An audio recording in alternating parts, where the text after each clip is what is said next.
39 വയസ്സിൽ മറ്റൊരു അന്താരാഷ്ട്ര കിരീടം സ്വപ്നം കാണുകയാണ് ക്രിസ്ത്യാനോ റൊണാൾഡോ. ഈ വർഷം ജൂണിൽ നടക്കുന്ന യൂറോ കപ്പിൽ ക്രിസ്ത്യാനോ കളിക്കുമെന്ന് ഏറെക്കുറെ ഉറപ്പാണ്. എന്നാൽ റൊണാൾഡോയ്ക്കെതിരെ രംഗത്തെത്തിയിരിക്കുകയാണ് ഫ്രാൻസിന്റെ മുൻ താരം ഫ്രാങ്ക് ലെബോഫ്. യൂറോ കപ്പ് നേടണമെങ്കിൽ പോർച്ചുഗൽ റൊണാൾഡോയെ ടീമിൽ ഉൾപ്പെടുത്തരുതെന്നാണ് ഫ്രാങ്ക് ലെബോഫ് പറയുന്നത്.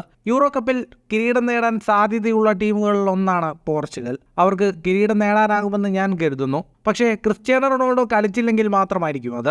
സൗദി ലീഗിൽ വിരമിക്കാൻ പോയതുകൊണ്ട് ഫുട്ബോളിന് വേണ്ടി റൊണാൾഡോ ചെയ്തതൊന്നും നിങ്ങൾക്ക് എടുത്തു കളയാനാവില്ല. കായിക രംഗത്തെ മറ്റൊരു തലത്തിലേക്ക് ഉയർത്തിയതിന് അദ്ദേഹത്തോട് നന്ദി പറയാൻ ഞാൻ ആഗ്രഹിക്കുന്നു. പക്ഷേ എല്ലാവർക്കും ഒരു അവസാനമുണ്ട്. രാജ്യാന്തര ഫുട്ബോളിൽ തുടരാനുള്ള മികവ് ഇപ്പോൾ റൊണാൾഡോയ്ക്കില്ലെന്നും ഫ്രാങ്ക് ലെബോഫ് പറയുന്നു. ഫ്രാൻസിൽ നടന്ന യൂറോ 2016 പോർച്ചുഗലിനെ കിരീടത്തിലേക്ക് നയിക്കാൻ റൊണാൾഡോയ്ക്ക് സാധിച്ചിരുന്നു. ഇത്തവണ ചെക്ക് റിപ്പബ്ലിക്, തുർക്കി എന്നിവർക്കൊപ്പം ഗ്രൂപ്പ് എഫിലാണ് പോർച്ചുഗൽ കളിക്കുന്നത്. നാലാമത്തെ ടീം പ്ലേ ഓഫിലൂടെയാണ് ഗ്രൂപ്പിലേക്ക് എത്തുക. 5 യൂറോപ്യൻ ചാമ്പ്യൻഷിപ്പുകളിലായി 25 മത്സരങ്ങളിൽ നിന്ന് 14 ഗോളുകളും 9 അസിസ്റ്റുകളും റൊണാൾഡോ നേടിയിട്ടുണ്ട്.